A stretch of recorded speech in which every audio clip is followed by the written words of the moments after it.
Welcome to Grumpy Old Reds, where we're going to break down Fulham 2, Forest 1.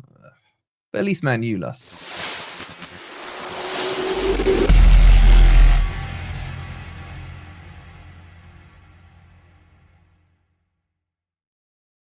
Evening, everybody. Hope you're doing well, and welcome to the end of the weekend. And what better way to finish it? There may be a little mini therapy session and discussing the ins and outs and the fallouts of Fulham 2, Forest 1. As always, please don't forget to hit that like button. Make sure if you're new here, you subscribe. Where are we going to break down, says Thomas? A very, very good question. So, look, I'm gonna start the stream off by saying, if you are in the opinion, I'm talking to everybody, panelists, chat, and everything. If you're in the opinion that yesterday was disappointing and that you're upset by it, that Forest took the L, I think you're well within your rights. If you're in the camp of the opinion of we took an L, but we're third, look where we are, look where we've been, I think you're right as well. This is the beauty of what we're trying to do here, or the ugliness of what we're trying to do here. Every opinion will be valid. I don't know how the boys feel in terms of their thoughts. We're going to find out. But more importantly, we want to know what you guys as well are thinking in the chat. And we kind of know what Matt's thinking here. Thank you for the $9.99, bud. He says, one team creating, one team dominating, one team controlling. We had more chances to score a third. We had more chances to score a third than they did to equalize. Marco Silva. Wait, did he actually say that? Our players off pace, didn't execute the plan. Nuno slow to change. Is that a direct quote from Silva? Has anyone heard that? I haven't heard that, but I wouldn't put it past him, and I don't think he's wrong, to be honest. I think you can argue it. Yeah, Matt, is that a direct quote, Matt? I think he's still in the chat. So, yeah, let me know. Well, all right. Let's kick it off. Let's kick it off with you, Ez. Let's see how kind of. Give us a quick 2 minutes on your general thoughts on it. It is a direct quote. Bloody hell. Man, you got to respect that. So, like the rest of you guys, I think I'm disappointed with yesterday. There's nothing positive I can really take out of the result of the performance. It's something that I kind of like. I didn't really put too much on us getting more than a point out of yesterday's game. And for some reason, I think Marco Silva has got something over Nuno, because Nuno behaves not in his normal way when he comes up against Fulham. The 4-4-2 that he went for at the home game, for example. And yesterday, for me, sentimentality took over with that team formation, because he's gone with a team that won 7-0 and didn't want to change anything. But I don't think that was a team, the right team to go up against Fulham yesterday, not the right formation. And I think it took him a long time to try and correct that. And when he did, it was, I think, far too little too late. So I'm not happy about yesterday at all, individually. So we are going to obviously react to result yesterday. And there's a lot of things that Nuno got wrong. For me, the starting lineup is primarily the first thing for me. And it just seems like they're another one of those teams. I know we have beaten them before, but another one of those teams that we came up with and we struggle against them. I don't know what it is, but there's a couple of teams that have seem to have hex over us or over Nuno as well. I think Araiola's got his card as well. But it's just a bad day. But overall, I'm not looking at this as too damaging a defeat in the long term. But we'll get onto that. But yeah, yesterday was disappointing from all aspects for me. And we didn't really get into the game at all. What are you saying, Ben? Yeah, I kind of agree with Ez. So for me, I've never really been a fan of if it wins, you stick with the same plan. Yes, we did win 7-0 and we were brilliant, and I can understand people's opinion on why they would want to stick with a winning team. But for me, you've got to go with the formation that is based on your opponent. And Nuno a few times now has kind of gone with the same thing, sometimes the same lineup, sometimes the same formation. And it's cost him at the end of the day. I would have gone 4-2-3-1. Fulham are a highly possession-based team. And we saw it yesterday when he changed it eventually, that you need the wingers on there. And for me, I could be completely wrong, but Callum Hudson-Odoi looked match fit to me. So I would have started him. I would have rather played him for 60 minutes than play him for 25 minutes at the end. And he should have changed things quicker. So my dog's barking, so I'm going to go and let her out. And you Go guys let her out, man. Yeah. Speaking of dogs, how's the old dog doing down there, Ant? Great, lovely, thank you. Hey. I'm just obviously massively disappointed. I think it's a missed opportunity. I agree with both pretty much what the guys have said. When the team was announced, I thought, okay, but it didn't take very long before you could see we were being murdered, and we needed to go to a back four. I would have put 3 in the midfield actually, because that's where they were stronger than us. So I wouldn't have minded a 4-3-2-1, to be honest. But that, whichever way you look at it, 4-2-3-1, 4-3-2-1, I think 4 at the back was called for, and we've lost our last 2 away games. We've lost 2 out of the last 3, and I know people keep saying, and I understand why they're saying it, look where we are compared with where we were. But I want us to stay there, or at least there. I want us to qualify for the Champions League. That would be so big for our club. So I don't want us to be complacent and say, oh, well, we're doing so well because of our poor we've been in the previous 25 years. You know, we're not there now. We're here now. And so for me to lose against Fulham so badly, I mean, we look so poor.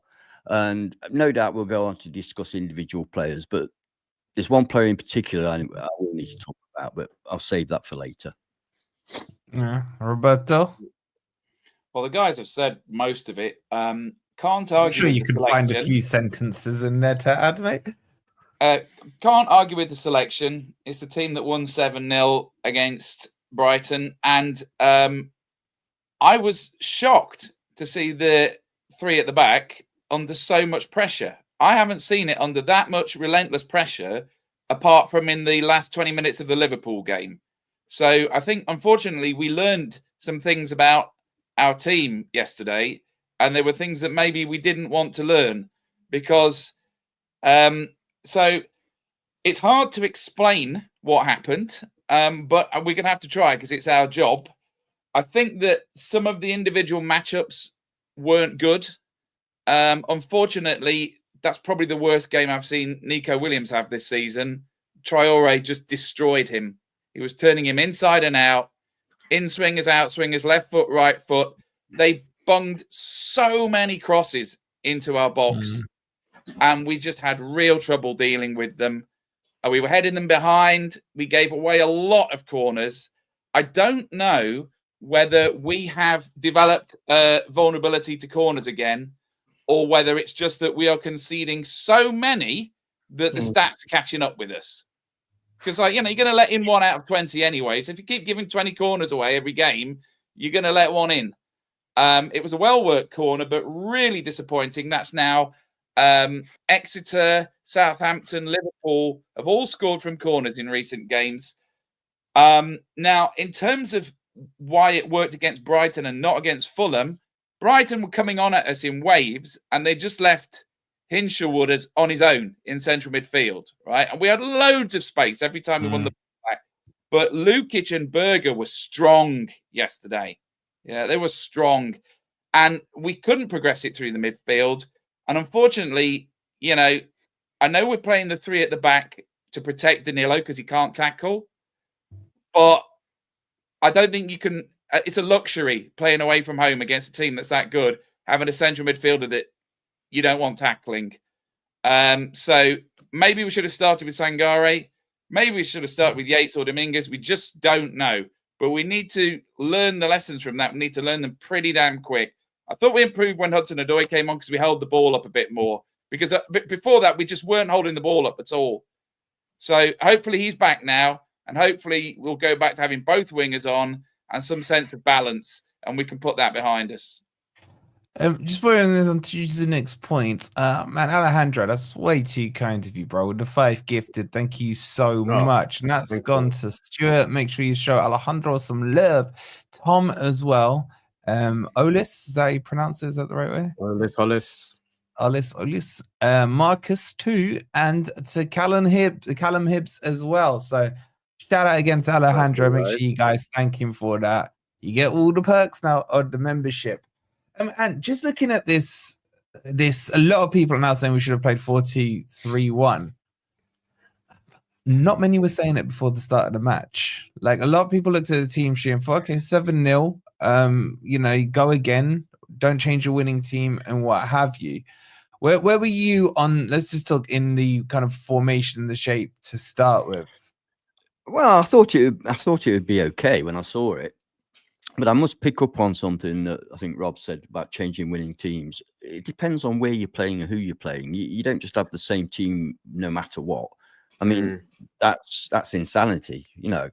And with Fulham, their biggest way of creativity is crosses. I think they've put more crosses in than any other team or somewhere along those lines. Right. Yeah, no, that's right. Yeah. So for me, that's where you want to back four, because you've got two dedicated defenders plus the midfielders can come back. I think Rob said that Nico had a shocking game. Nico was against one of the most difficult wingers in the world to mark against. Don't get me wrong, I don't think he's a fantastic player, but he's bloody difficult to stop when he's on a run. He had no help whatsoever. You look at any game when there's a tricky winger player, you put two men on him, so that when he gets past the first one, second one's there to jump in. He was on his own and he was getting roasted. Now, I don't blame him for that one bit, because Traore will do that to a lot of defenders, even the best defenders. Both goals were from far post crosses. Where was the defending? That's what annoyed me. You've got, you're playing three at the back, which is supposed to make you more secure. It bloody well doesn't if you don't play it right. If you're playing against teams that are coming at you with wingers and stuff, it doesn't work. Because as soon as they come past the wing back, they're free.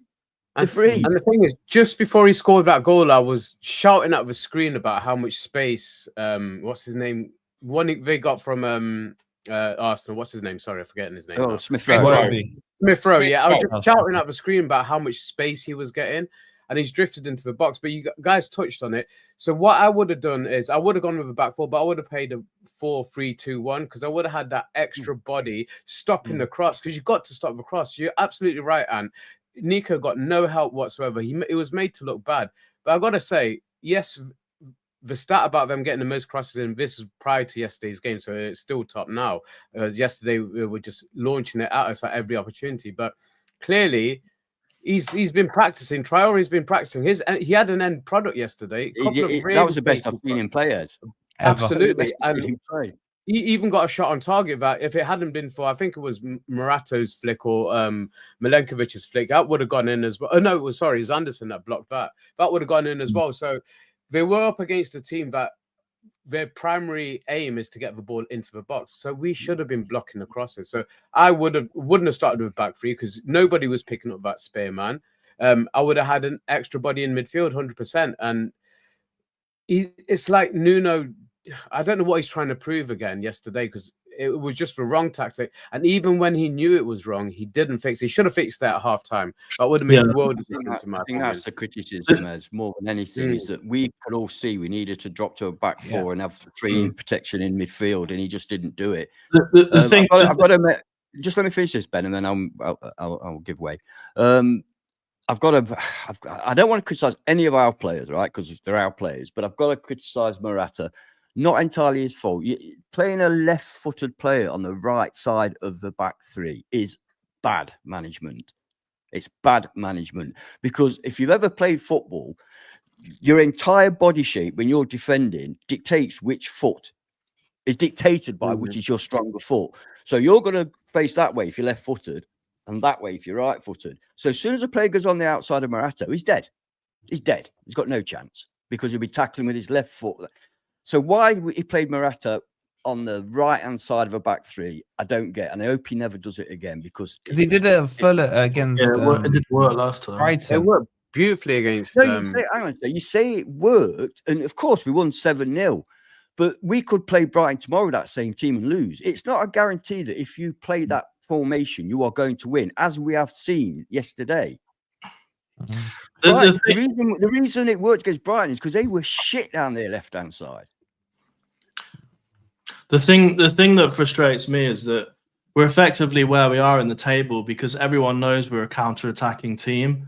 And when you change the foot, so I mean, I've got credit in the bank because Monk very kindly put my team on Instagram before the match, And that 4-2-3-1 formation, whether you agree or not, it is the formation that's got us to where we are this season. Having Callum Hudson-Odoi on the wing and Elanga running down the wing, running at their defenders and crossing that ball into Chris Wood is what has got us to where we are.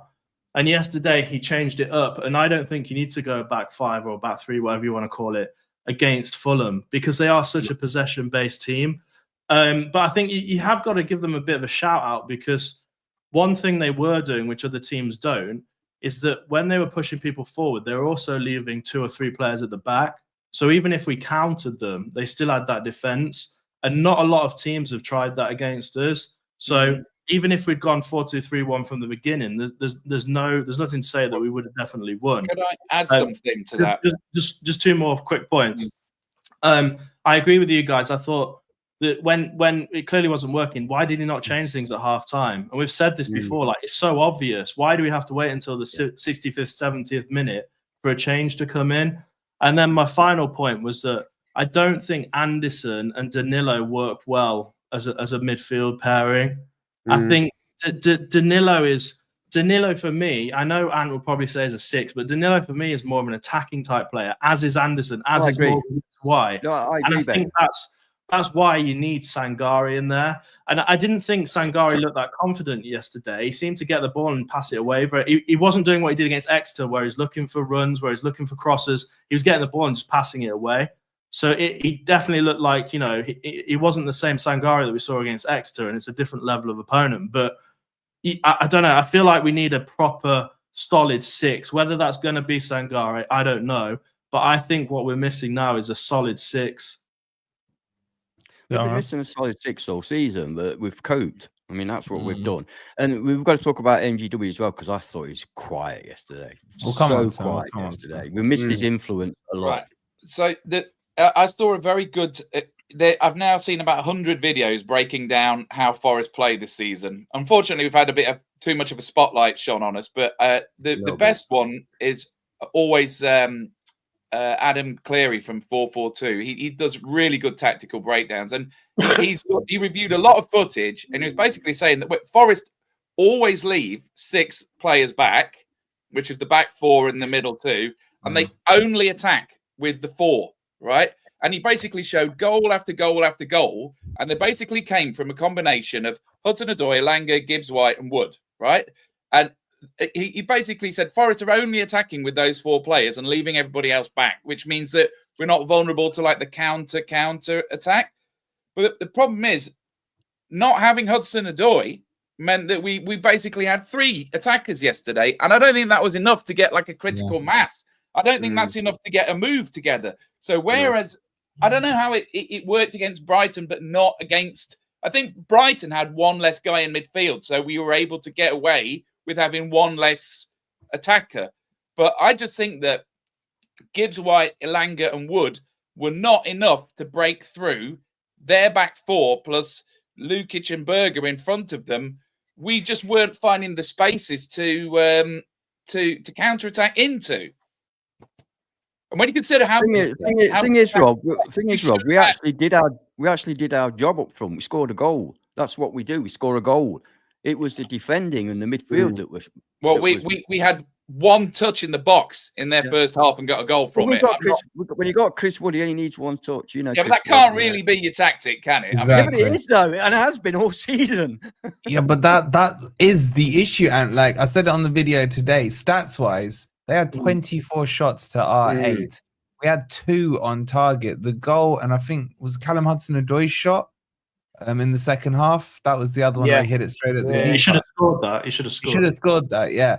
Outside of that, our XG was 0.42 and theirs was 2.2. Yeah. And, it was, for me, it was just looking at the mentality when we went behind. It was just like, carry on as you are. And that for me just was not good enough.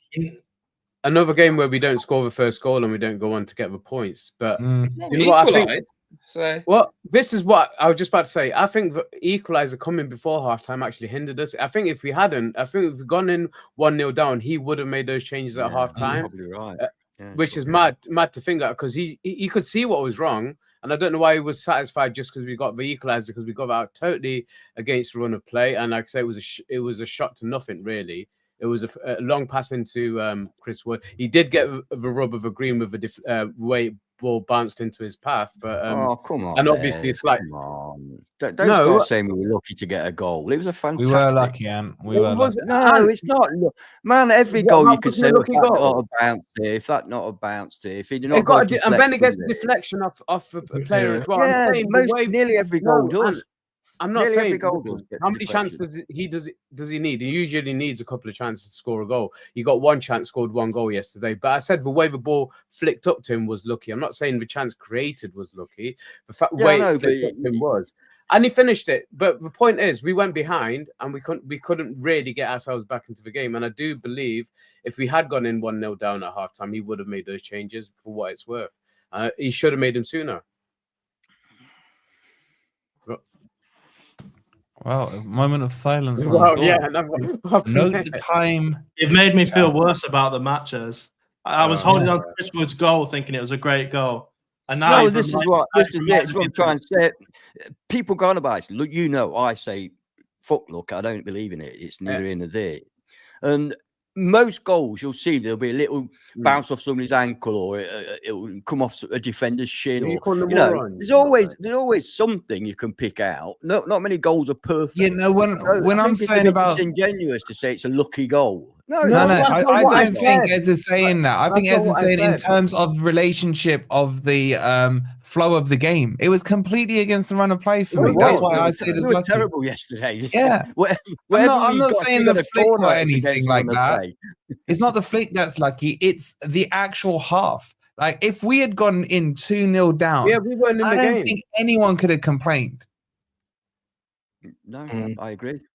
To be fair, at that stage, just going against the run of play is something that we do quite a lot, No, not like that. You could say every counter-attacking goal is against the run of play. I disagree with that, because when you watch some of our goals, they purposely create these pockets to pull out the defenders into our half, create those pockets and create a counter-attack. Whereas yesterday, as Morgan Gibbs White lumped a decent ball into the box, it bobbled a little and it got a deflection. That didn't feel like a trap that we had set.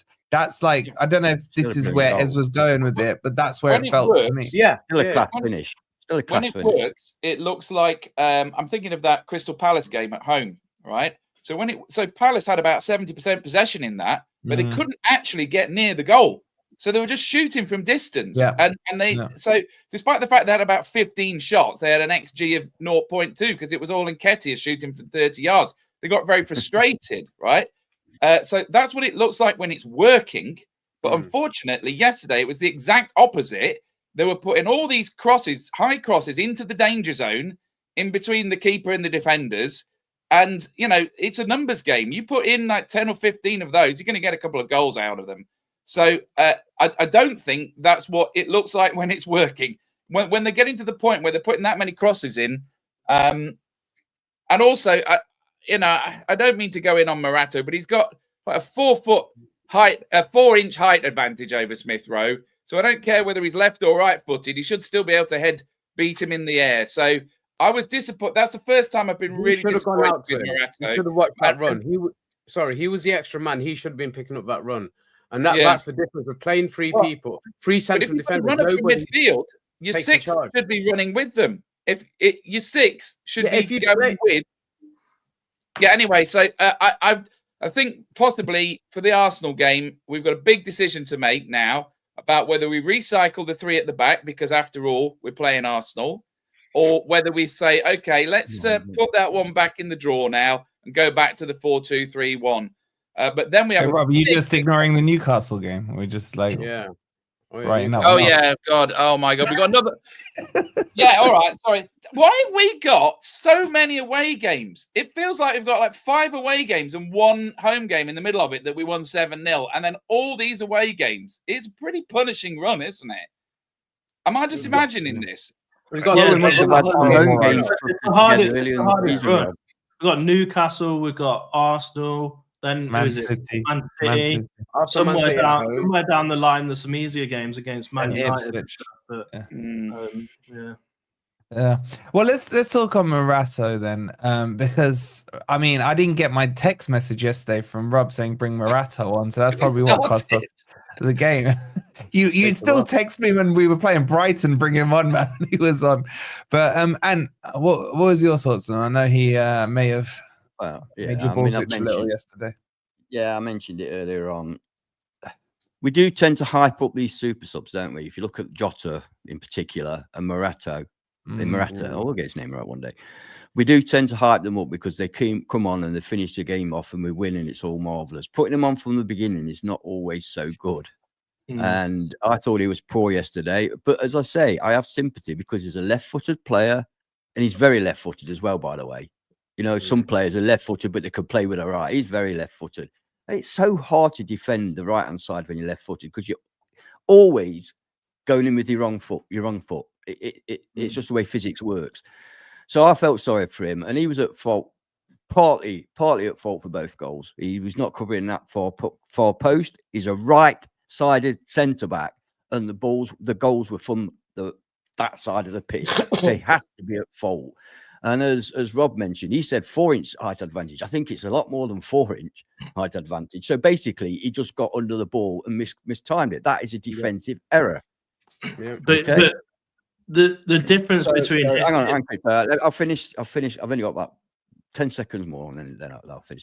So I don't want to bury him, but I think we need to keep him as a super sub. Yeah.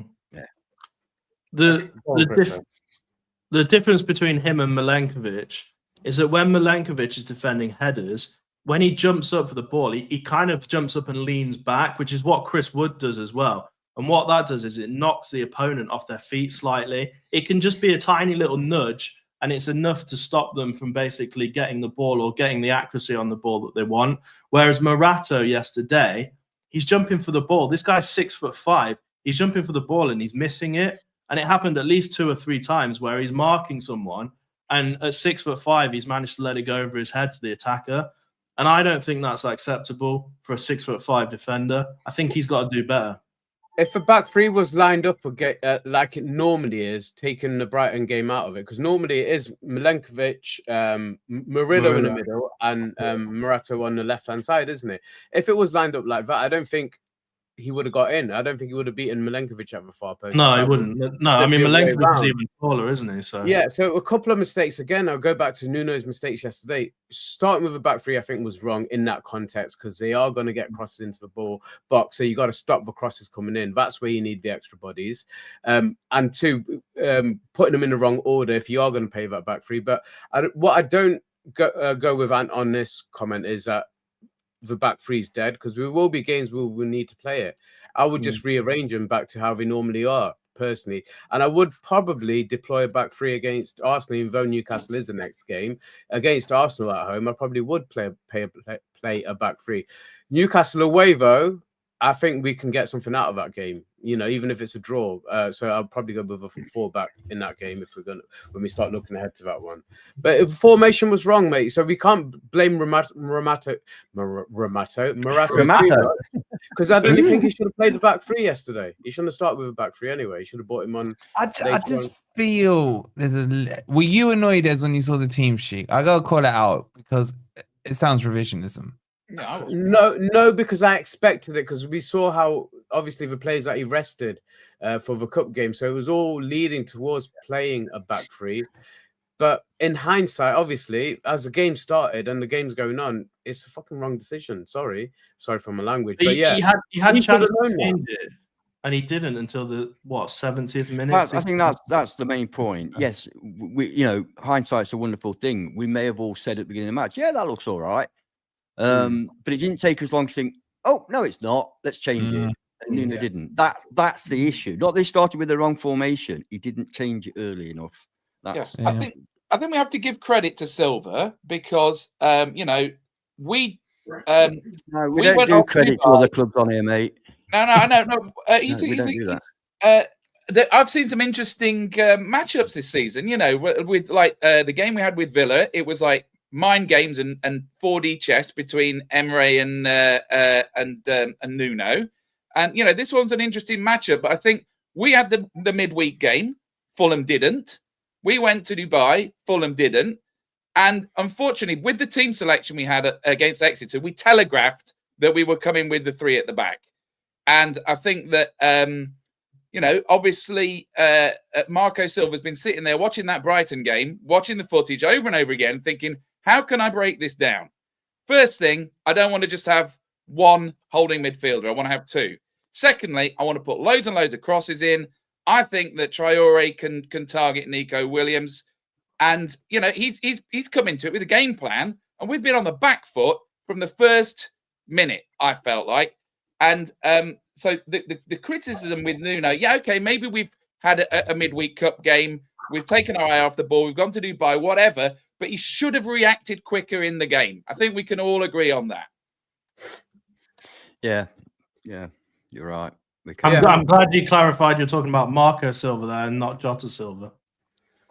The commentator. The thing is, I've said for a long time now, when people credit other managers with working us out or whatever, it's not difficult. I mean, bloody hell, I'm not a professional coach, but I worked out how we played pretty early on. I don't think you have to be a tactical genius to work out how Forest play. The only thing we can do is be either a back 3 or back 4. That's the only trick we can play. Yeah.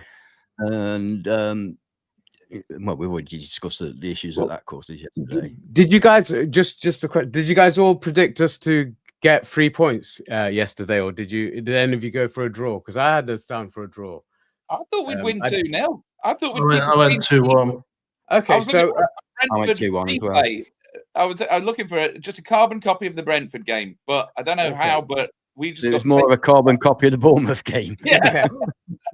So I was looking at this block of 4 games. So obviously, Fulham yesterday. Then we've got Newcastle, Arsenal. Is it Arsenal before Man City? Yeah, Arsenal and then Man City, both at home. So this block of 4 games, and I said to the guys earlier, I think that it's our toughest run of games until the end of the season, and it was the one that I was least confident about. So I was saying 5 or 6 points out of these 4 games is what I would have taken, and I actually had us down as a draw yesterday. Being optimistic and not putting us down for any defeats, but 3 draws and a win against either Arsenal or Man City at home, which I think we can do. That's the only difference with this run of games as opposed to the same run of games that we had before we had that amazing run of wins. So it was Newcastle, Man City and Arsenal, the defeats that we had in that reverse. So if we can get anything out of the reverse fixtures, then that's a bonus. But if you look at the last 10 games, and I'm looking far too far ahead, but this is why I'm not too despondent about yesterday, because I didn't have us down for more than a point anyway. So losing, obviously that's a point worse than I'm predicting. But for me, that wasn't the be-all and end-all, and it doesn't stop us going into this top 4 race because the way we played, though. Say again. Played, not the result. Yeah, absolutely. Played, not the result. I don't mind the result. I do mind the result, obviously, but I can accept a result of 2-1 loss at Fulham. But we were. And I think we all agree it's on Nuno yesterday. Yesterday's result is on Nuno, and it's a fading from him. And as I was saying to Crypto earlier, it's ironic because I think we all agree about obviously the striker situation. Taiwo, even when he's fit, and it looks like he will be back for the next game at least. Even when he's fit, he's not the answer to when you need to change a game, But ironically, I think yesterday he would have probably been the right person to bring on at about the 65-minute mark, because I think he could have made a difference. But the one game he's not available for is probably the one game he could have influenced earlier on in the game, in my opinion. But he will be back for the next game. I don't want to. I'm not piss sure. on Taiwo. Because I don't know why what? As much as it was against Exeter, that was a really well taken goal. Before his injury, he was looking good. And when Nuno was going to make that change, he wanted to see how he linked up with Anderson and MG Dub. That was the plan. It wasn't a plan to bring Chris Wood on at all, in my opinion. He wouldn't have got any minutes if Taiwo had stayed fit. Right. So I think Nuno wanted to see that go. And I think, for me, like I've said, I'll probably I've been his biggest fan all season, and I will stick to it. I'm not praising him, but I'm just saying I still believe he'll play a positive part in the season in our results before the end of the season, and he will be back for the next game. So that's one one issue I hope that we won't have to worry about going forward for the rest of the season. We're leaving ourselves with one striker, which is what we've potentially left ourselves with. Have you guys done the super chat? No, jump in. No. All right. Sorry. Tesco's. Great fun. Curtis with the $5. Thank you so much. He says, being a defensive counter-attack teams means you cannot base your game plan on what's successful for you. Never. Your plan is to stop the other team. Yep. You're bang on, mate. Thank you so much for the £5. We're on 98 likes. That's giving me pure OCD, guys. I'll help you out here. Let's get on over 100. Make sure you've hit that like button. Make sure you subscribed if you are new as well. Have we? And we got the £2 from Wazza as well. He says, I don't understand the back three thing against Fulham. Yeah, I think we agree. Yeah, like I said, I think I can accept it, but I couldn't accept it after halftime when things clearly were not working. Do we think? I mean, obviously, I assume we're going to move on to the Newcastle game. Or we've discussed that for 5 minutes. In a little bit, yeah. Yeah, I'll say if you're not, I was going to make a point, but if we're going to move on, then I'll make it then. Yeah, I think we got to talk ourselves still. Well, I want to talk about Danilo next. Danilo and the thoughts on Danilo, because it's rusty, isn't he? Well, I said it to you guys before, as he was coming back. Like, has he been overhyped in the fan base? And I did say after the Brighton game, I wasn't impressed with his performance, but I won't judge him. And then you were like, Danilo #1 fan thing. Yeah. Yesterday, I can't put it down to fitness. I just think if he wasn't fit, then there was 2 or 3 other players that could have played instead. I thought he was shocking yesterday, and I'll start with you because he's your boy. Are you still going on this fitness thing? He's not a 6. No, not fitness, sharpness. He didn't look sharp yesterday. He looked poor, and I love Danilo, but again, team formation doesn't help. Yeah. He's got nobody to help him alongside him. He's on his own. Who's going to help him? Well, actually, that's not fair. Elliot Anderson is a superb number 8, no doubt about that. But he didn't get much help around him yesterday. So I just think it's one of those games. They were all poor, weren't they? I think it's a bit unfair to single individuals out, because when a team plays poor like that, and the formations make him constantly under pressure, it's hard for you to shine. It's hard for Danilo to shine when his team is defending for 94% of the bloody time. How can Danilo shine in that circumstance? So you're right. He wasn't good yesterday. It wasn't good, but there are mitigating circumstances in his case. I make in his case because I love him. Yeah, he needs to be the spear man playing those passes, and did it once. I think it was Anderson that he got in, and he just couldn't control the ball. But it was a beauty. He got himself in space, and Danilo found him, and that's what Danilo does. It's how he set up the opening goal against Brighton the other day. Found MG Dub in space, and he did that yesterday. But unfortunately, I agree with Van. That wasn't the right game for Danilo. I think even if Nuno was going to stick with that same formation, I would have swapped him out for Sangare from the start. I think if you're going to play 3 at the back, definitely. Yeah, even if you're going to play for that, I still would have started with Sangare. I think it was more Sangare type game, and he couldn't really get into it and influence it once he did come on, which again was far too late. So a lot of it's on Nuno. I don't think blaming individuals for their performance yesterday is going to be right, because I think we all agree the formation was wrong. Nuno got it wrong. But players. Go on. I'm going to stay consistent on Danilo. Danilo for me is a great player, but he's a great player in the 8. So for me, you either start Anderson or you start Danilo. You don't start both. They do not work together as a pairing. They've got too much of an attacking mindset. You need a solid defensive 6 and a good 8. Danilo is a great player, but he's too similar to Anderson for me in the sense that he wants to go forward. Very similar. I think Anderson could probably do a better job at 6 because he's got a bit more aggression in him. Take that one step further. So when we have played those kind of players, both, like I say, like you say, Crips, I agree with you, he's more of a number 8. When we've done that, and we did it with, I can't remember which game it was, but we played MG Dub and Anderson in that role. Villa, that when we turned the Villa game, that worked. That works as well. So that's 3-4-3 with those two in the centre. That really is good. But you need Hudson to go in front of them. Yeah. But the point I was going to make about Danilo, and I said this to Seb when I was watching the game with him. 50% of Danilo's passes would progress the ball and create some kind of opportunity for us, and 50% of them would give away possession and put us in serious danger, right? Yeah. And I just don't think away from home that you can work with that ratio. I'm sorry to say. And the other thing I would say is that Danilo, Sangare, and Dominguez, I honestly can't tell you which one of those is the best or the worst right now. If only one of them would just consistently play shit, so you could rule them out. Or if one of them would consistently play better than the other three, there would be the first. That's a better way of looking at it, Rob. But it's which of those, because basically you've probably in a game like that, you've got four of them vying for one spot alongside Anderson, and I don't even know which one we're supposed to pick.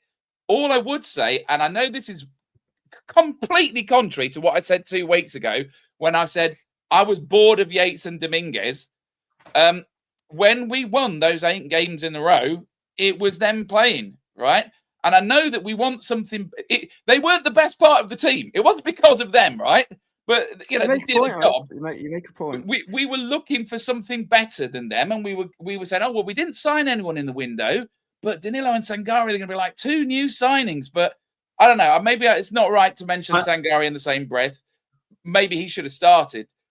Out of the 4, I would say that Danilo has potentially got the highest ceiling out of the 4, right? But that needs a lot of patience and a lot of game time to kind of coax that out of him. I don't think this run of games we've got right now is exactly the time to be giving him those minutes in legs. Sorry to say. The thing is, go on. I was just going to say quickly, I think it's a bit harsh on Danilo because basically when you say, he's losing the ball, etc., he's being played in a position, number 6, where he's got a ton of pressure on him. That's not his position. It's not his natural position. That's like saying play Morgan Gibbs-White as a striker and wonder why he doesn't score as many goals as Chris Wood, because that's not what they're on the pitch to do. Danilo is the type of player who wants to progress forward and attack, but he's having to try for the team's sake to defend as well and hold that midfield. So he can't cope with that pressure. He's a number 8 for me. We need to get Sangare in at number 6. Sangare has to start at number 6. I would say with Danilo, I was just going to say with Danilo, I think his best period was when Cooper played him nearly in the 10. I don't know what position you would call it. Do you remember when we went? That's still 2008. It was a progressive 8. Scored against Yes, I agree. Southampton, yeah. I think that is probably his better position. So if you were to go 3-4-2-1, maybe you put Danilo alongside Morgan Gibbs-White, similar to what we saw at the end of the first season. Otherwise, it's him or Anderson for me. I don't think this whole play him as maybe as a 6. It just doesn't work for me. You wanted something there because I think that could work quite nicely as a narrow Christmas tree formation if you were going to not play Elanga or Hudson-Odoi. I don't like the idea of just playing one. I think you need to play both Elanga and Hudson-Odoi. For most games, is our strongest lineup, but I do like that feel of like a narrow triangle behind Wood. And there might be games where that makes sense. And it would stop you getting overrun in midfield if you then had 3 sitting behind them. Yeah. Well, I was just going to say, I mean, Crypto and Wolfie just basically said plus points about Danilo. And the best we've seen of him is when he's played in that position. So he's not a number 6. It's got to be Sangare, all well and said, him being fit and on fire. He's got to be the start. It's got to be Sangare plus one other or plus 2 others, depending on how many playing in that middle 3. But you can't have a go at Danilo for the way he's being played. It's not his fault. I think he's doing his best. I think Nuno's trying to get minutes in his legs, and I just think yesterday was the wrong game for him to be starting. It should have been Sangare. But Danilo's best performances were those games right at the end of that first season, being played in that more of a attacking 8, and just being able to get into the box, more like a Frank Lampard, late into the box, being right basically behind the striker, and that's where he's at his best. And that's where we need to be playing him. So I won't have a go at the way he's playing right now. I just think Nuno's playing him wrong, and I've got to blame Nuno on yesterday's performance altogether. Go on. I tell you what, he must be brilliant in training because Nuno loves him. As He soon does as he was absolutely fit love enough back in straight away, he must be brilliant in training. And Well, I mean I'll that tell you- seriously. I'll tell you what he offers over the other three options is goals, because Yeah. Sangari hasn't scored for us yet. Dominguez hasn't scored this season. Yates has chipped in with a couple, but Danilo is the one that you can imagine scoring, especially from distance. So He's got to get up there though, Rob, hasn't Well, he? you got to have, He's gotta yeah, be up- exactly not that. from the six, Exactly right. not from the six. So he needs to be Yeah. further forward. I'm glad you 100%. brought that, Rob, because I was with Nick yesterday and we were looking through stats and I was taking the mick out of the goals Man U have scored. And then he was like, let's have a look at the Forest goal stats, right? So let me ask you, obviously Chris Wood is our top goal scorer. Who's our second? Chat, chime in on this. Who's second in our goal scoring chart? Are you asking? All of you, Elanga. you guys and the chat. Elanga. What are you saying is? Yeah, No, Langer. Gibbs White. It's Gibbs Change White. minds. Gibbs White. It's Gibbs White with 5. 5. Who's next? Elanga. Langer with Callum 4. Hudson-Odoi. No, he's got 3. I think Elanga's got Langer 4. next, isn't it? Langer. Elanga's got 3. Why do I think he's got 4? Okay. Exactly. And Is it so Chuck? does Callum Hudson-Odoi. Yeah. So what you're saying is that Forest don't Wasn't score a it lot of four? goals. I didn't realise that. Yeah. Wait, do it again. Who's next? Who's next in our goal scoring chart? So someone's on 4, yeah? Milenkovic. No. 18 for Chris Wood, 5 Yeah. for Gibbs White, 3 each for Hudson-Odoi and Elanga. Then who's next? Then it's Milenkovic, isn't it? Sosa and Milenkovic. Milenkovic and Ola Aina. With 2. Yeah. Sosa's got 2, hasn't he? Or So he's got 1 against Brighton, hasn't he? all right. In the league, I'm talking league here. Scored in I'm the talking- FA Cup. Yeah. Yeah. Then you got Anderson with 1, Jota Silva with 1, Murillo with 1, Nico Williams with 1. To me, as soon as I saw that, I was like, where are our midfield goals? We're over halfway through the season, and our creative player, who we're going to talk about in a minute, has 5. You've got the rest of our midfield, Hudson-Odoi and Elanga, before you get to the defenders. Like, this is the thing. Exactly. I can't remember who just mentioned it, but Danilo breaking into the box. There was times yesterday, because he was playing deep, you're looking for where are those breaking runs into the box for when a cross came in. Look at what Fulham were doing. They'd have 2-3 men. That sequence at the end where Sells had to make almost 3 saves in a row. It was like, save, who's next? Yeah. A midfielder, boom, who's next? Wasn't that brilliant, by the way? That was Fair play to fantastic. Sells. saves. He was fantastic yesterday. It could Yeah, have been man. another 5 or 6. Again. Yeah, he does deserve a shout out, 100%. Yeah. Yeah. Another I fantastic. kind of- Forest man of the match, definitely in my Oh, opinion. 100%. Yeah. All right, I mean, it's yeah, kind of ironic coming from you, Rob, but I agree. Yeah. Shots I don't know fired. how you let him get Coming away from with you that. as well, Cripso. But do you see the point I'm making? Is I still think the major problem is in this team is that midfield. We're not supplying goals, nor are we controlling the matches with the ball. Okay, I know that's not our tactics, but we get swamped in that midfield still. The thing is, though, When you look you at get it, up- we've not really had a settled midfield at all this season. No, we haven't. Because we've been rotating through injury or suspension or lack of form constantly throughout the season. We've not, you can't, none of us can sit and say, that's our midfield. If everybody's fit and firing, that's our midfield. Because we don't know, because it's constantly changing. That's Well, not if we did necessarily this now, fault man, would because we of all have injury. different answers? I think we do know. I think we know who our best 3 is. Well, I Well, think okay. most people. Go on, sorry. Go. No, I was just going to say, all right, very quickly, let's just go round, right? In a 4-3-2-1, chat, play along with us. Who's your 2 and who's your 3 in the midfield? So Can we as in- say, assuming everybody's fitting on form? Yeah, everyone's fit. Mhm. Yeah. Go on, Crypto, you kick us off. So for me, if we were playing a 6, 8, and 10, it would be Sangare, Anderson, and Morgan Gibbs White. And if we were playing a 2, it would be Morgan Gibbs White and Anderson. Rob? I don't know who the third one is. I know that Gibbs White and Anderson are 2 of them. But as I've just said, if one of the other 4 could just consistently play crap or consistently play well, it would be a bit easier. I think depending on whether you're home or away, the answer's different. Ultimately, Sangare is the one that we bought to be the 6. Yeah. So we need to work out before the end of the season do we need him next year? Yeah, Rob, that's nice. I just want to know who your 3 would be. Yeah, man. Big Sangare. Yeah, you Big answered before the end Sangare. of the season, bro. In theory, it should be Sangare plus the other 2, because those 3 are £100 million of midfield. It's 3 £35 million players: Gibbs, White, Anderson, and Sangare. It should, on paper, be the best 3, and they should complement each other. All right, Ez.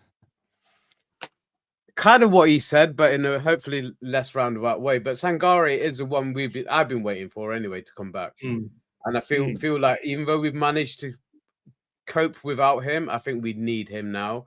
So certainly these next few games coming up, I think we need a number 6, and he is our only number 6. I don't care how many players you want to play in that position. He is our only proper number 6. So we got to give him that opportunity and have on form right now Anderson and MG Dub with him. You know, the others are going to have to break their way into it. But there will be times when we will need to switch things up in game, mid game, before the game. But the starting 3 for me would be Sangare, Anderson, and Gibbs White. Yeah, just as Gary said.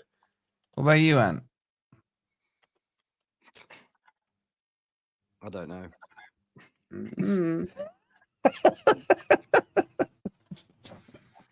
I don't know. I mean, obviously, What Sangare. are you unsure about? Let's work through this problem, man. Where are you He's not having? convinced by Sangare.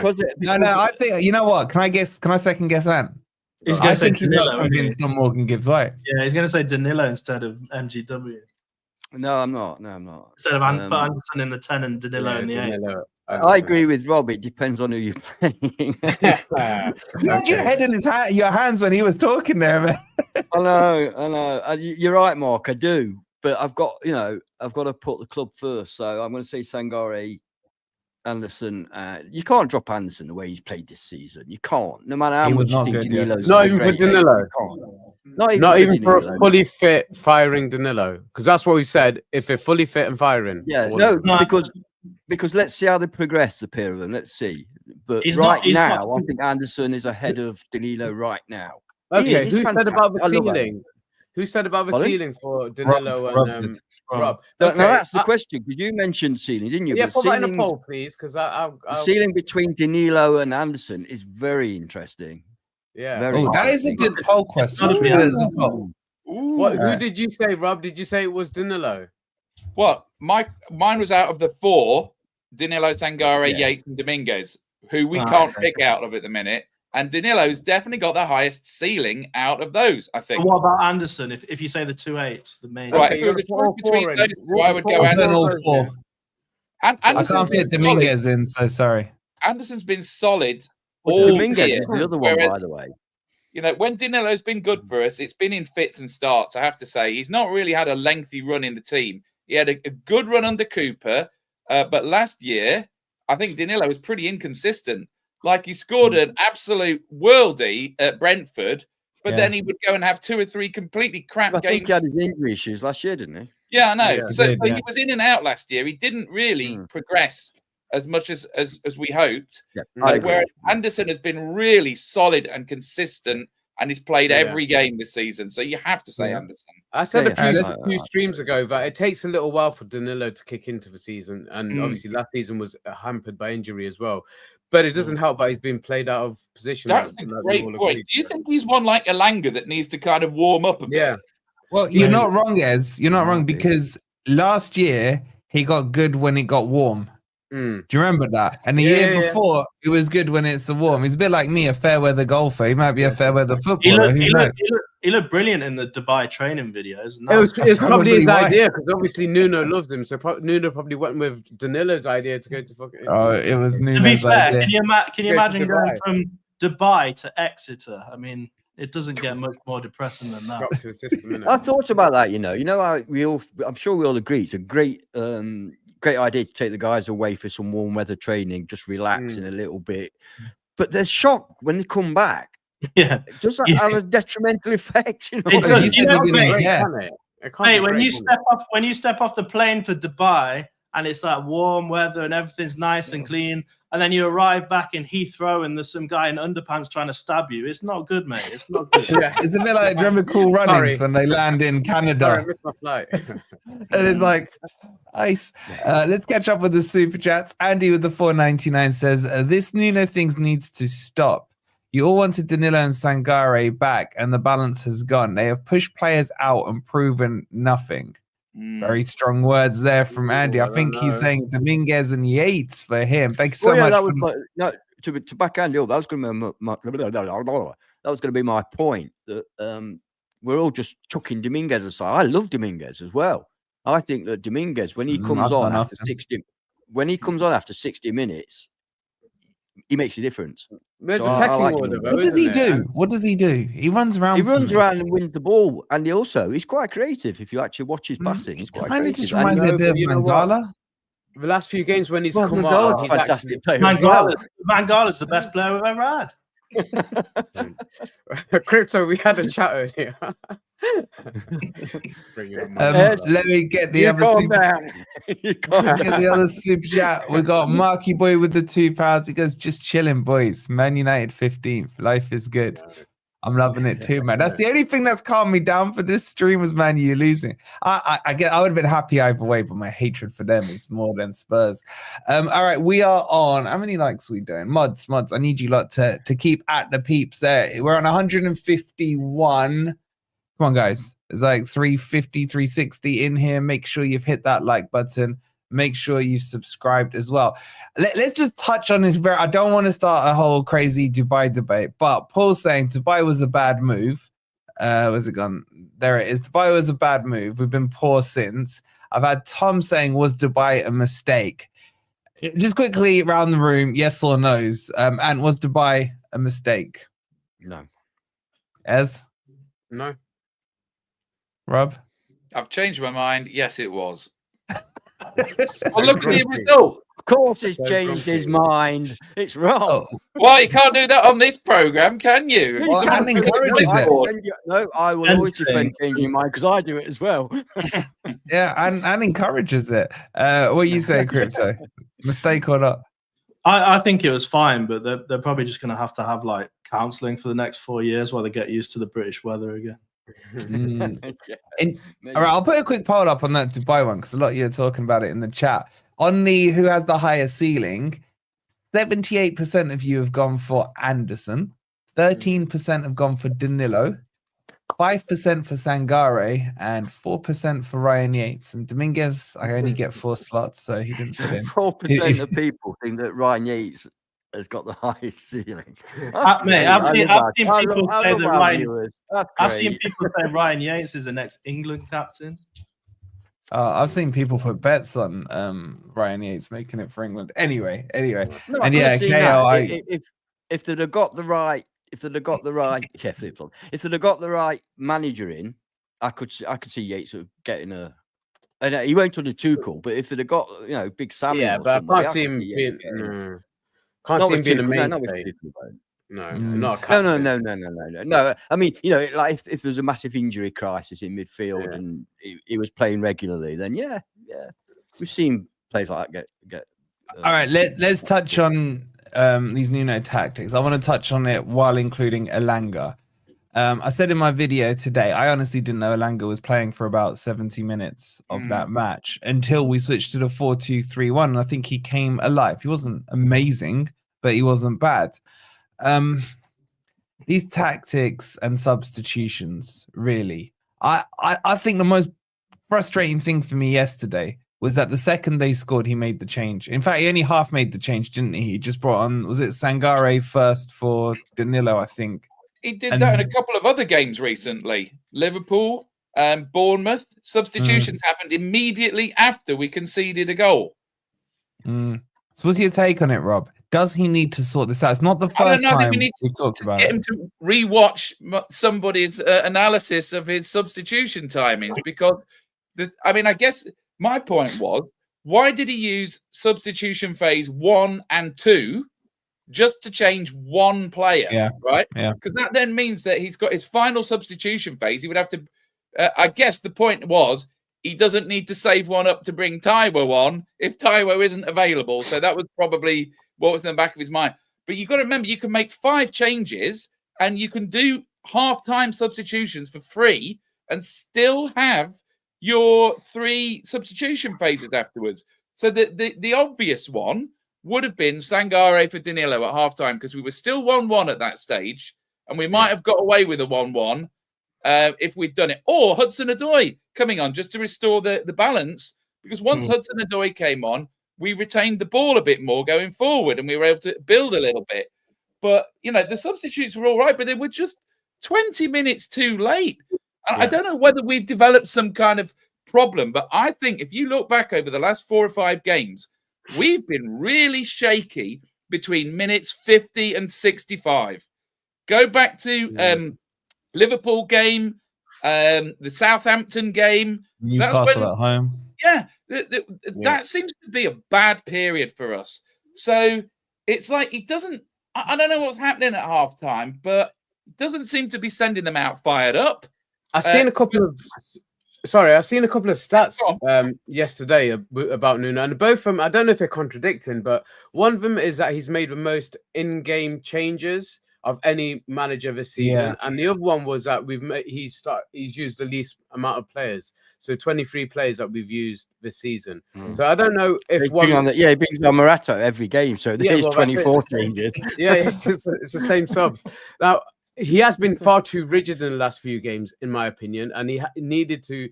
I remember Rob calling him out for not making subs at halftime, and then he started making subs at halftime. So maybe Rob, you need to have another rant about it, but.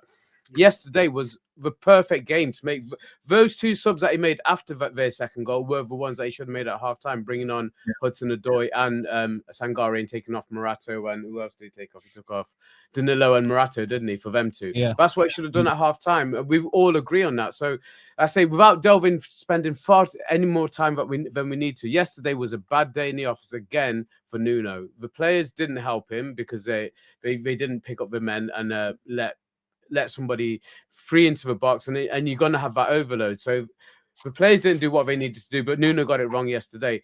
Going forward, though, I would against Newcastle. We're away against Newcastle. We actually had obviously a fantastic result last season with the 3-1.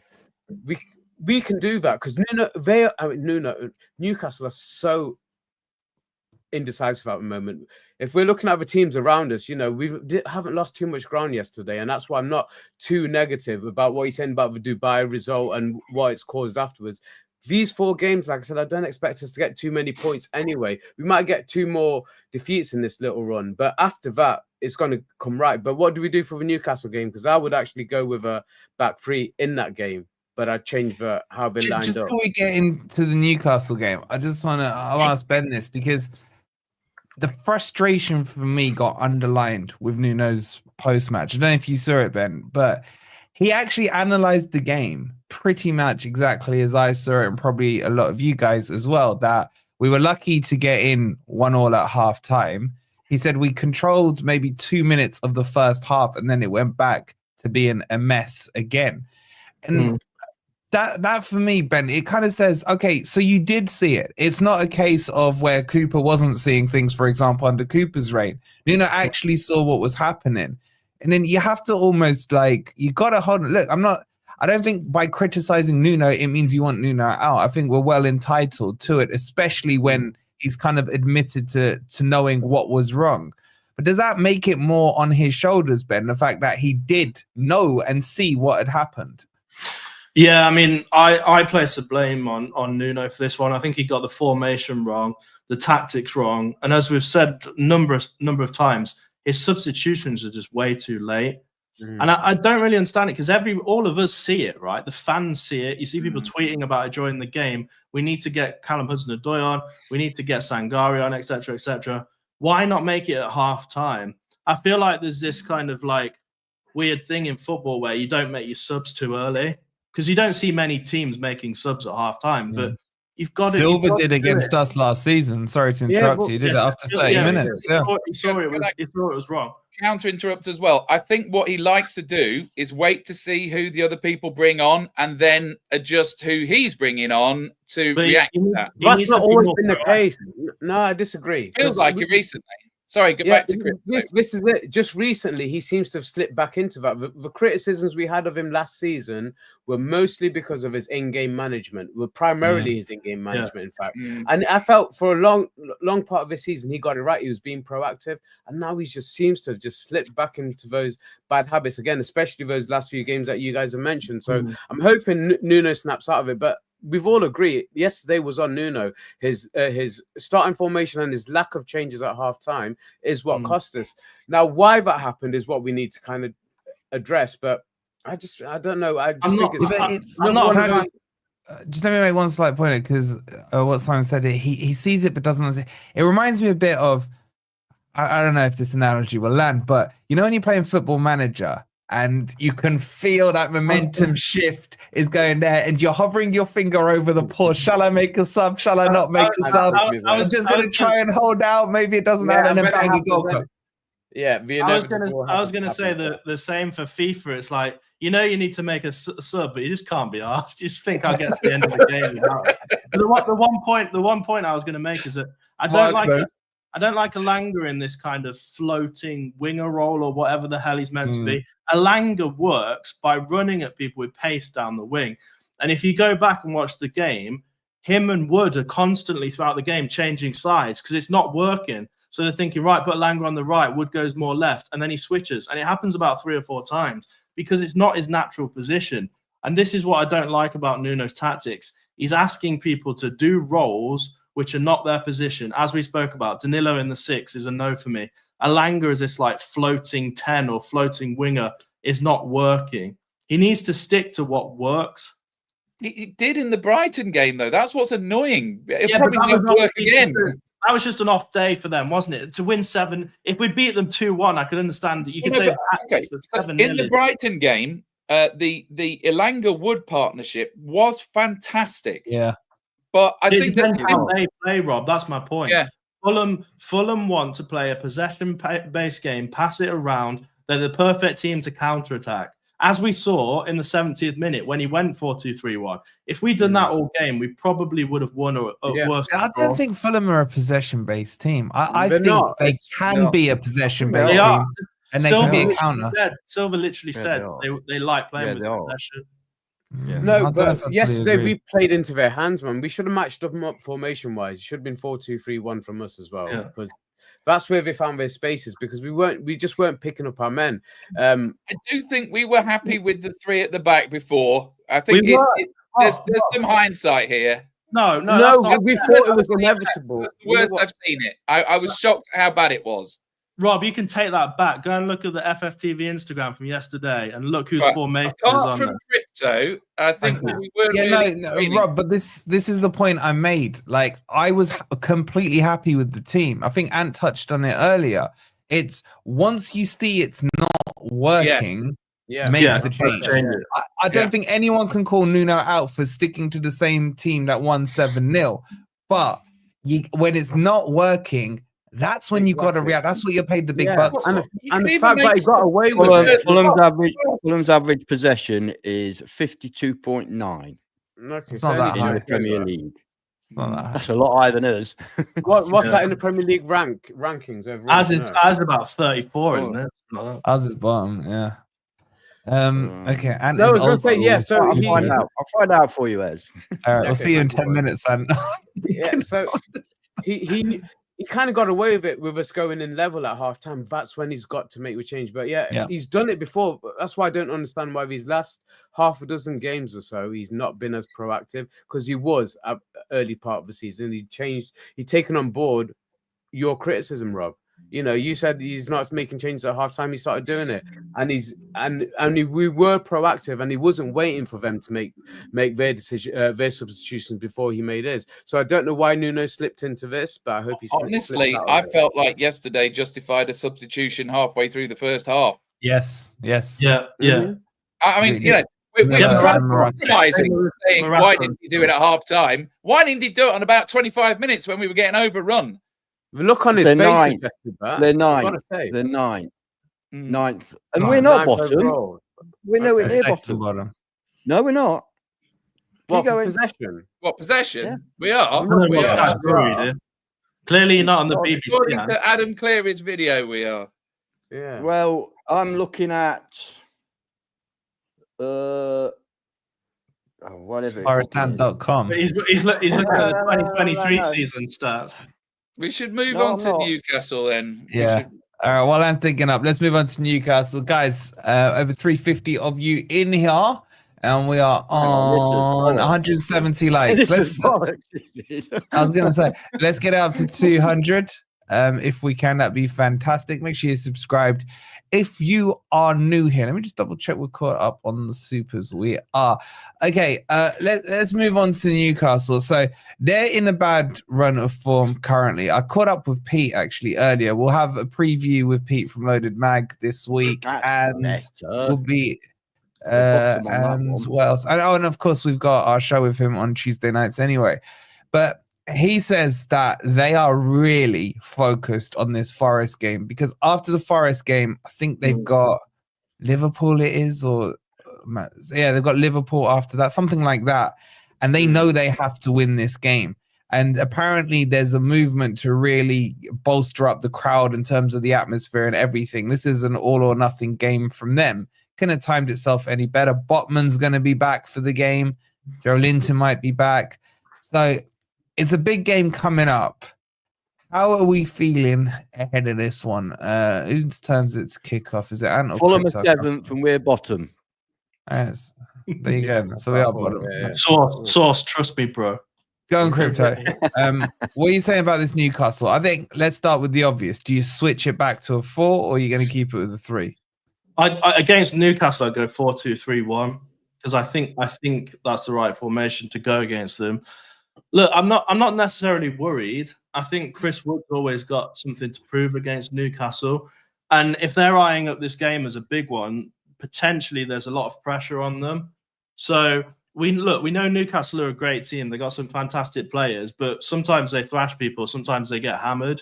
So it's a really tough one to call for me. I think we've got a chance of winning it, but then again, if they're firing on all cylinders, then they will just turn us over. But for me, Nuno's got to go 4-2-3-1. He's got to start getting the tactics right and the formations right, because otherwise he's just going to topple our season. I think we have no chance. You are. I'll tell you why. You are a ridiculous human being. You said you thought we had no chance against West Ham. No chance against Ipswich. Yeah, I think Newcastle have the best midfield in the league. Look, when I think the Battles won and lost in it, I think Newcastle have the best midfield. Is that why they've shipped 8 goals in the last 2? Yeah, they just got hammered. Let me finish my sentence. And I think the fact that, as we discussed for about 20 minutes, we're not sure what our best midfield is, they will win that midfield battle. I just don't see how we win this one. I'm going to go to Rob here because Ant's going to rip my head off. Go on, tell you. Well, we didn't give ourselves much chance of winning last year when we won 3-1 with Matt Turner in goal, right? So if I've learned one thing about this Forest, Rob, you answer this one. What? I thought you said me. I did. Did I say right? I meant to say Ant. It was Ant's turn. Sorry. Go on, Rob. You go then, Ant. Finish your thought. Okay, right. Go on, Rob. My apologies. Right. So that's all right. I did say Rob. Sorry. You definitely said that. I'm gonna replay it. I'll be back in a bit. Go on, you have a look. So I can't be bothered. I'm not that bothered, Rob. This season, whenever I've thought we haven't got a chance, we've done really, really well. I didn't think we were going to win away at Liverpool. I didn't think we were going to win away at Man United. So all I'd say about Newcastle at the minute is they are ropey. They are an example of what I've been saying, and I've been getting a lot of shit in the comments. They are still in both cup competitions, and it is tiring them and it's distracting them. Yeah, and they've managed to keep going in both competitions, but meanwhile they've lost at home to Fulham. They've lost at home to Bournemouth. They got battered yesterday, so they've lost their way a bit. So they're vulnerable. They're as vulnerable as us. And what I would remind everybody is that we have got a fully fit squad, right? So we need Nuno. Okay, Taiwo and Miguel aside, right? So we need Nuno now to produce another masterclass. I don't know how he does it, but he's managed to do it plenty of times this season. So I'm not ruling us out of this one. We should not have a negative mindset about this one. I think there's everything to gain. And this one's so important as well because Newcastle, this is a 6-pointer. This is a Champions League 6-pointer. Go on, Ant. Now you can talk. Yeah. I'm expecting profound stuff from you right now, by the way. No, it won't be profound. It's just that Newcastle have let a lot of goals in recently. They've lost their last 2 games. They've lost the last 2 home games. They're not playing brilliantly well. In fact, they're playing really poorly. Now, I do rate Newcastle. They're an excellent side, but they've got Rob's absolutely spot on. He took a lot of my thunder away, bless him. Oh. They're concentrating on that League Cup. That's all they care about, that League Cup. So and this is the big thing, if we play to our best and the right formation and the right side, we can definitely do them over at their place. No 2 ways about it. But we have to play the right formation, the right people in those positions, the right tactics, and play well. I've said this all season. If we play well, we don't need to fear anybody. The fact of the matter is, against Bournemouth, we played shite, and against Fulham, we played shite. That wasn't Fulham being brilliant, wasn't Bournemouth being brilliant. They both played well, but we let them play well because we were terrible in both games. And that's what I'm worried about. If you'd have asked me this a couple of weeks ago, I'd said, no problem. We've got to do them. Now I've got PTSD. I'm getting back to that worried feeling. Well, does anybody else feel like if Nuno just watched this channel every week, we'd probably win the league every season for the rest of the time? Yeah, of course. Yeah, always, right? Always, right? Pull his hair out, what he's got left, but he would listen to us, I'm sure. I'm not going to comment on his hair. But okay, my thoughts on it. So just before you do, Ez, sorry to interrupt you, right? But Gordon, if you're gonna keep name calling people on the panel, you're just gonna get timed out, bro. We don't mind if you want to take the piss and banter, but it's not even a funny joke, right? So you've been warned. That'll be your last warning. I didn't see it. I don't know. He keeps calling someone Mr. Bean. I think he's referring to you, Rob, but it's really that's a bit of a supposition, isn't it? I don't even really see it. So, like, unless if it's funny, we'll laugh at whoever it is, but it's kind of boring, mate. Sorry, Ez. Okay, yeah. So, yeah, they are inconsistent, like Rob's pointed out. But, like I think you said, Wolfie, my concern is they've got key players coming back right now, and their squad is as strong. I think it's almost fully fit. I think they've got players coming back now who are key players. I think he played against us in the reverse fixture as well. What's his face? I'm trying to look up there. Joe Willock. He's back in. Yeah, he's one of their key players who just seems to find space. If he's not playing well, you got Joe Linton. But you're right about their midfield. I think the options they've got in midfield are probably as good as any team in the top half of the table. Tonali's playing out of his skin at the moment. Bruno Guimaraes is in there, and you've got all these extra players as well, like say with Willocks and the likes of Jacob Murphy as well. When he's on fire, we've got so much talent and we've got so many threats from different positions. But this is why I probably would go with a back 3 in that game, but I definitely would have a number 6, and that's got to be Sangare playing in that midfield to try and block out some of those key passes, because they're going to be trying to, rather than trying to get crosses in, they're going to be trying to break through it. So cutting out those passing lanes is really important in this game. But we can come away with something out of that. My only concern is that we've got so many key players coming back. So even if their starting lineups not doing well, we've got a strong bench. We've got a strong bench, and I don't think as strong at the moment. So you're not confident? I'll take a point. I'll take a point from that game. I'll take a point now. But I say these 3 or 4 games, I don't expect too much out of them. I really don't. Okay. You know what? Before the show, I'm going to let people in a little secret here. He had a go at us saying, "I don't want you to be all bloody negative when we do it tonight." I was happy, man, and now I'm feeling. We're all depressed. No, but look at the game. It is true, Ez, man. I had a little smile on my face because, man, you lost. And then I thought I was going to come on here, happy clapper, Ez will cheer me up. And he's been the most negative, man. Mate, I cheered it full time. I got the predictor league bang on 2-1. And now I'm feeling all down. You went 2-1 Fulham? Judas. Yeah, Judas, man. dirty traitor. What did you do, Ad? What did you do? 2-1 Forest. 2-1 But Forest. you Well, went I with said Judas. I said I only draw. went 2-1 Forest because I genuinely believed we could win 2-1. So what are you going to go for Newcastle? 2-1 Forest. 2-1 Forest. Okay. Yeah, Yeah, I really believe your Newcastle are in conviction. a bad place right now, and as Crypto or Rob's, I think Rob I said, don't think they they are are. concentrated on those cups. I think They're Newcastle's good. confident. It's going to be a draw because neither team can afford to lose it. And when you've got games like that neither team can afford to lose, they have a strong tendency to end in draws, and that will be good as far as I'm concerned. Yeah, I don't want definitely. I'll take for draw. Yeah, but the defeat would harm us against them obviously more than that will close their gap.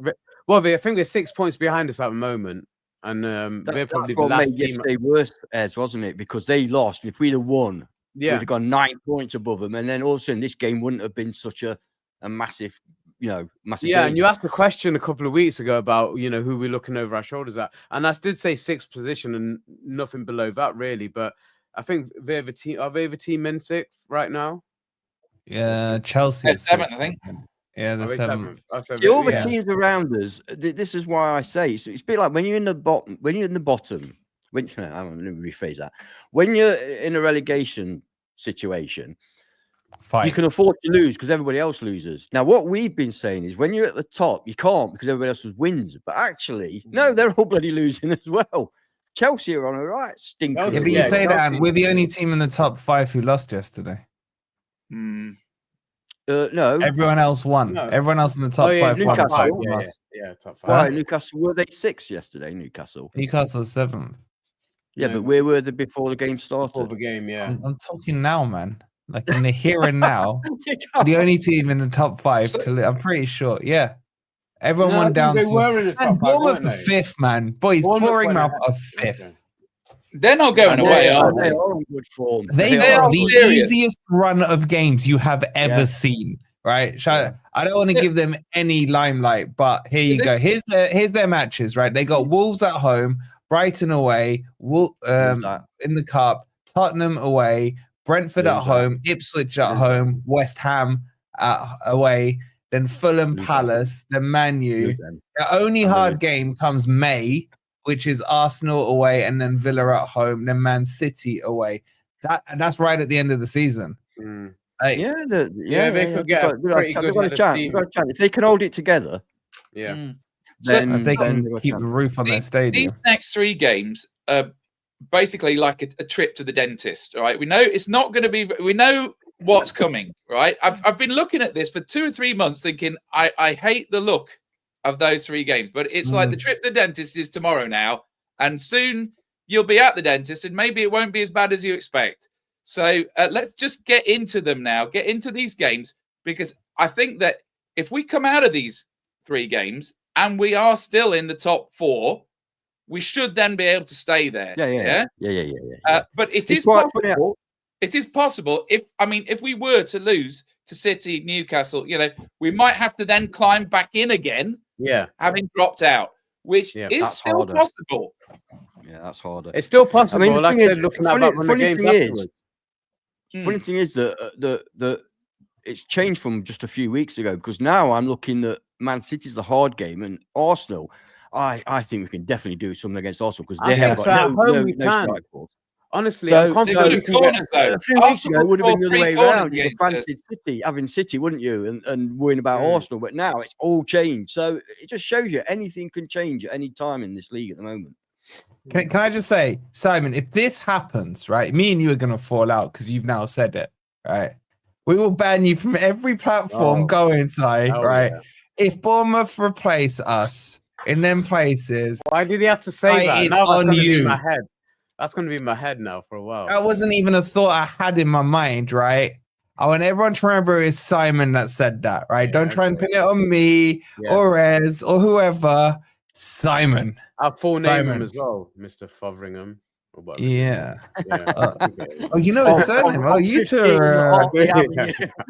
Oh, it's like that. It's I like might that. just call somebody else out randomly, but yeah, I think it is Fotheringham. Ali's saying Wolfie hates Bournemouth. yeah, and probably I'd say like 99% of the Forest fan base, apart from the ones that want to praise them lovely after. beach though.